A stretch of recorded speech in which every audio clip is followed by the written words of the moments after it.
All right, this is section 12.4, empirical and molecular formulas. And what you're going to find is that this is one of the more difficult sections and things that we're going to go over. My suggestion is that, one, take it slow, pay attention to what we're doing. If it doesn't make sense, go back, watch over that section again, or maybe the whole video again. This is just one of those things that's just going to take multiple exposures to in order to really understand in a lot of cases. All right, here's our objectives. Reduce molecular formulas to empirical formulas.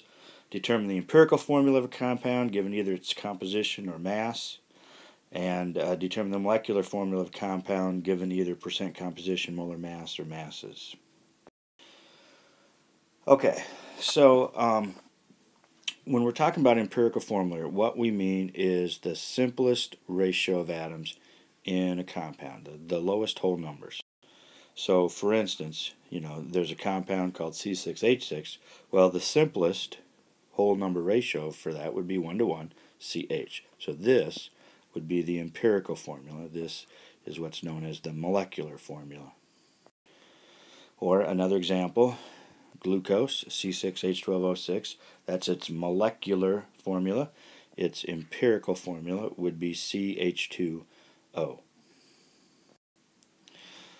Alright, so let's talk about how to determine these empirical formulas, and the first way we're going to do it is from experimental data. In other words, this means that would have been data that you got in a lab, or that somebody got in a lab. Okay, so for instance, let's say that we find that we've got 2.5 grams sample of a compound. We know that of that sample, 0.9 grams is calcium, and 1.6 grams is chlorine. We're going to figure out what's the formula for this compound just by knowing the masses of these two things.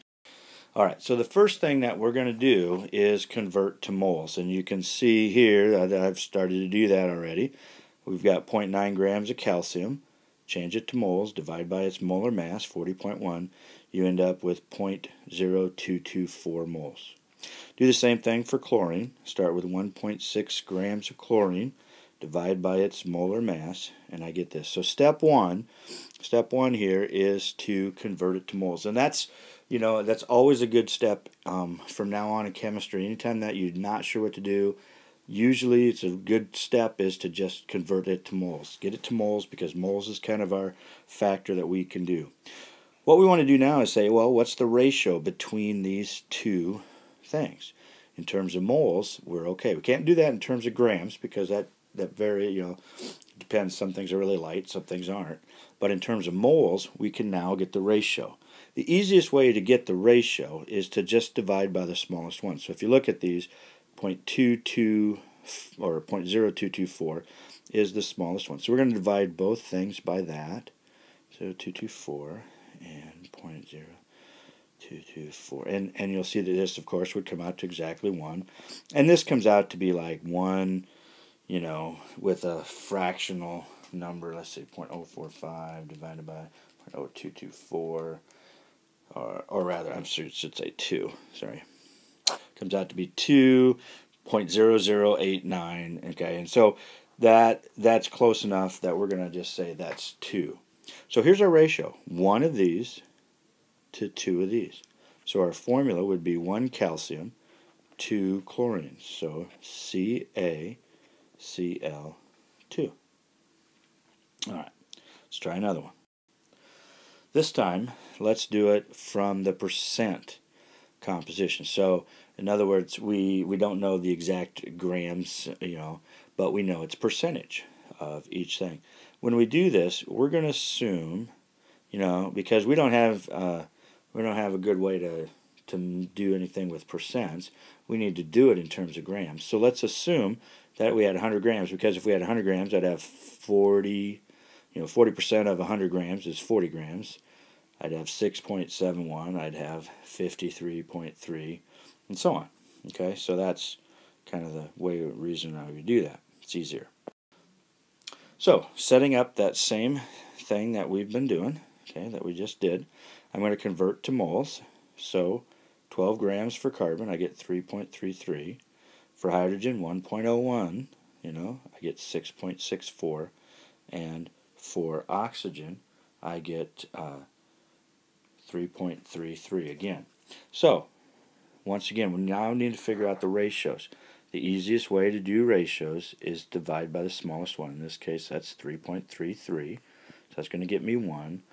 Divide this, 3.33. That is close enough that I'm just going to round it off and say it's 2.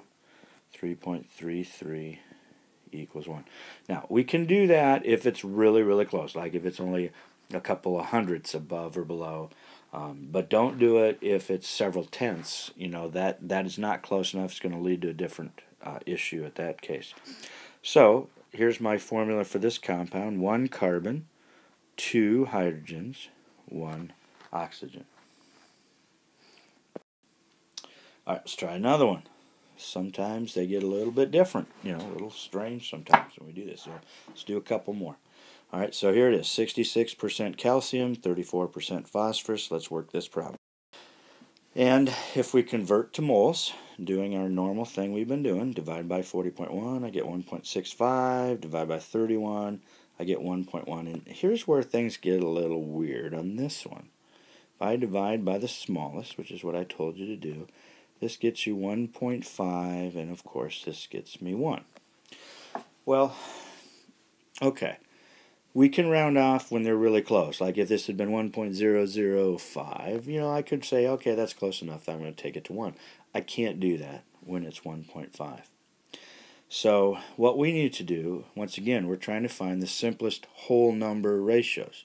So we need to think about, well, what could we multiply this by to get it to be a whole number? Well, the easiest thing would be 2, because that would give me 3. But if I do that, if I doubled that one, I better double this one, and I get a 2 here. So my formula would be Ca3P2. Now, typically, you're going to see that if these happen like this, you're going to see some 0.5s. Occasionally, you'll see some thirds, like 0.33 or 0.67. You'll see thirds. You don't see much more than that. I suppose you could see fourths. There are some times where that happens. So, you're looking for those kind of things. But typically, it's going to be halves and thirds. All right. So, empirical formulas, we said, show us the lowest whole number ratio, simplest whole number ratio. Molecular formulas give us, all of the atoms. So let's try to figure out the molecular formula for a compound whose percent composition is 40% carbon. This should be 6.71% hydrogen, 53.3% oxygen. But now what we know is the molecular mass of the compound is 180 grams. This is one more step. So the first part, if we just took this part out of here, we've actually already done this problem. But it's just the same thing that we have. Then we're going to add in one more step as we go. So let's go back and take a look at the first part of the problem. All right, we divided it out by the molar masses. We took all these, divided them out, got our 1 to 2 to 1 ratio, and we get CH2O. And what we want to do now is say, okay, we want to figure out the molecular mass of the compound. Well, we know this, and you'll always have to be given this. You can't calculate it. They have to tell it to you. We know that the molecular mass is 180 grams. So let's see what the molar mass of this is. Well, let's add it up. 12 plus 2 times 1. That's for hydrogen. Carbon is 12. Oxygen 16. And if I add that up, I get 30. Okay, well, 30 does not equal 180. So this is not it's not one, it's not the simplest whole number, or the molecular mass is not the same, okay? So what we want to do is say, well, how many times does 30 go into 180? Well, 30 goes into there 6 times. So what we know is that this simplest ratio needs to be multiplied by 6.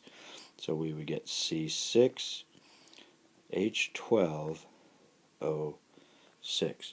So for these problems, you're doing the same thing up here. Your first step is always convert to moles, divide by the smallest one, get your empirical formula. Once you have the empirical formula, figure out its molar mass. Divide that molar mass into the molecular mass that you're given. However many times that goes in, that's what you're going to multiply this by to get your final answer. Alright, that's the end. Now, I know there's some, probably a little confusion. Go back and watch those again. Go make sure you read over the text. Make sure you take a look at all those things. You just need to practice this. This is one of the hardest parts, probably one of the hardest things that we do all year. So make sure you take a look at it.